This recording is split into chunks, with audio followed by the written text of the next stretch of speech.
Am descoperit în timp că tot ce înseamnă bună dispoziție și formă fizică și nu numai, trebuie cumva căutat și întreținut. Trebuie să ai grijă de tine ca să poți să fii fericit, pentru că orice boală începe să te prost dispună, cumva. Mai devreme sau mai târziu începi să te gândești, mai unde am procedat greșit. Lucru pentru care te duci la primul și cel mai bun sfetnic în acest domeniu, care este specialistul în nutriție și, dacă se poate, și fitness. O să vedeți despre ce vorbim. În cazul nostru este vorba despre Cristi Mărgărit, repet, specialist în ambele, și nutriția și fitness-ul fac bine la moral. Fac bine și, într-adevăr, ar trebui să fie îmbinate întotdeauna. Oamenii care fac sport sunt mai fericiți, sunt mai curați, sufletește mă refer, și arată mai bine, credem noi. Am făcut introducerea asta așa de lungă și stufoasă pentru că sunt foarte mulți cei care se uită la televizor și zic: ce le pasă ăstora? Noi avem o căruță de probleme, uite-le pe fete cum dansează. Păi da, într-adevăr, fiecare are micile lui probleme. Dar dacă te hrănești cum trebuie și dacă faci mișcare atâta cât trebuie, dintr-o dată toate parcă devin mai ușoare. Se spune că mâncarea ar trebui să ne fie medicament și medicamentele mâncare. Deci ar trebui în primul rând să prevenim, ar trebui să avem o alimentație cât mai curată, cât mai sănătoasă. Și aici sănătatea tubului digestiv e cea mai importantă. Puțini oameni știu că cea mai mare parte a sistemului imunitar se află în tubul digestiv și de asta depinde sănătatea noastră în general, și de asemenea o parte din creierul nostru, culmea, creierul din stomac, foarte mulți neuroni se află în tubul digestiv. Deci de sănătatea tubului digestiv și de ce mâncăm depinde inclusiv starea noastră spirituală, de suflet, activitatea noastră intelectuală în general. Toți știm asta în principiu, dar aplicăm foarte puțin, pentru că în momentul în care trebuie să punem în practică ne iese din cap. De pildă, venim la mare, dansăm, ne bucurăm, uităm să ne hidratăm și ne întrebăm ce ne-a lovit. Aici e un lucru foarte interesant. Simți că ești deshidratat, deci simți că ți-e sete abia după ce s-a pierdut destul de multă apă din corp. Deci în principiu ar trebui să prevenim deshidratarea consumând în primul rând apă și apoi diverse alte lichide care ne ajută la hidratare. Și aici mă gândesc în principal la iaurt și chiar pe drum către voi am băut câteva iaurturi. De ce? Împușc mai mulți iepuri dintr-o dată.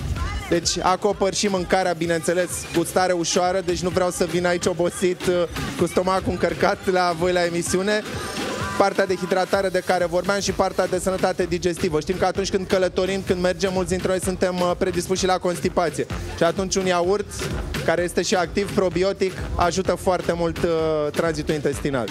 Aș vrea să reamintesc ceva ce este, după părerea mea, foarte evident, dar nu ne gândim suficient la asta. Riscul de deshidratare pe perioada verii crește fantastic. Pentru că este cald, uite, acum bate un pic vântul, nu ne dăm seama că am transpirat, exact. Și putem avea simptome de tip: am o ușoară amețeală, am lipsă de energie. De ce oare am o lipsă de energie? Pielea este uscată, gura este uscată, chiar dureri de cap la unele persoane. Și atunci toate pot fi considerate niște semne ale deshidratării și trebuie să aducem acel aport hidric în corp. S-a constatat în diverse studii științifice că atunci când am o combinație de proteine, minerale în alimentul respectiv, hidratarea este mai bună. Deci iată că iaurtul ajută la hidratare prin faptul că acel aport de proteine, de minerale și chiar de vitamine îmbunătățește asimilarea apei.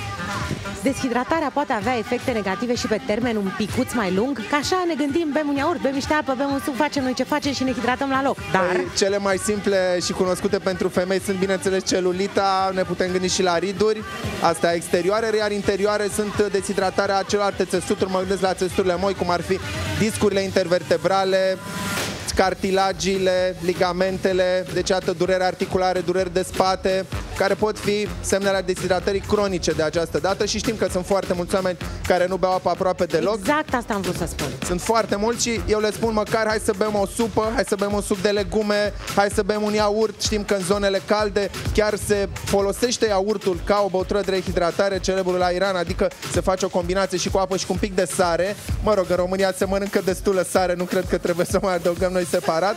Și iată că atunci oamenii au găsit soluții și în această direcție. E o băutură răcoritoare, într-adevăr.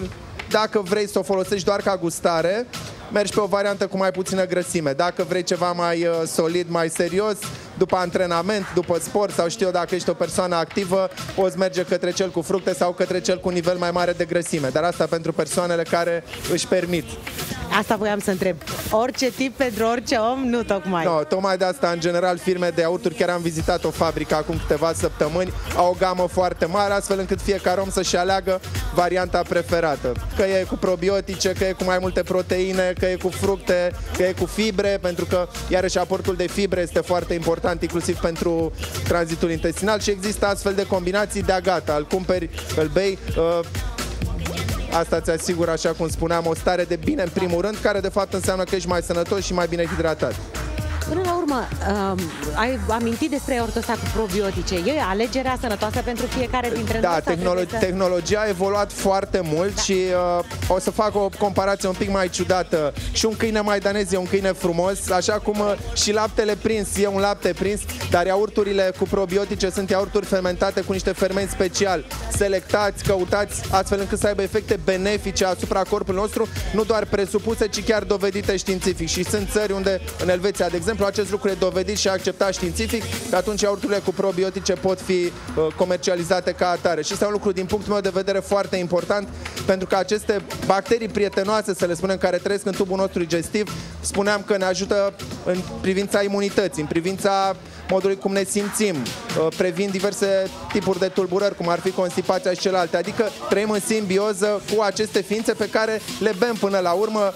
Acest iaurt probiotic este un aliment viu, un aliment activ din punct de vedere biologic.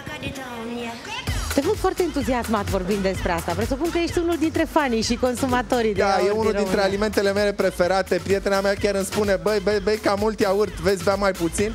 Într-adevăr, îmi place foarte mult și glumeam cu colegii tăi înainte că băusem un iaurt chiar de băut și zic, nu pot să intru în emisiune cu mustața de iaurt, nu, asta ar fi prea mult.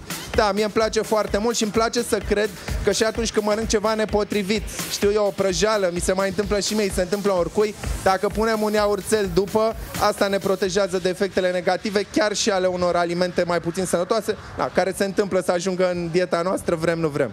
Am auzit la un moment dat o teorie conform căreia și hidratarea în exces ar putea să ne facă un picuț da, mai asta înseamnă să bem câteva găleți de apă, asta ceea ce nu e cazul. Unde putem să ne facem probleme? Bine, da, vorbim de 5-6 litri plus, nu, e exclus să ne suprahidratăm. Li se întâmplă, de exemplu, maratoniștilor care tot alergând nu-și dau seama dacă s-au deshidratat sau nu și atunci beau apă preventiv, numai că beau 3, 4, 5, 6 litri, ei pierd și foarte multe minerale prin transpirație și abia atunci putem spune că ne-am suprahidratat. Dar sunt îndreptățit, cred să afirm că 99% dintre oameni sunt într-o stare de deshidratare cronică și orice aport suplimentar de lichide este benefic și binevenit. Mulțumim foarte mult lui Cristi Mărgărit, care este întotdeauna bunul nostru consultant în ceea ce privește nutriția și fitness-ul și trecem mai departe.